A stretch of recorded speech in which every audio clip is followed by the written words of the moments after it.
உறவுகள் பிரிந்த போதிலும், நண்பன் என்னை வெறுத்த நாளிலும், துணையாக வந்த அன்பினை மறந்திடேனே.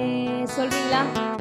உறவுகள் பிரிந்த போதிலும், நண்பர் என்னை வெறுத்த நாளிலும், துணையாக வந்த அன்பினை மறந்திடேனே. துணையாளரே, துணையாளரே,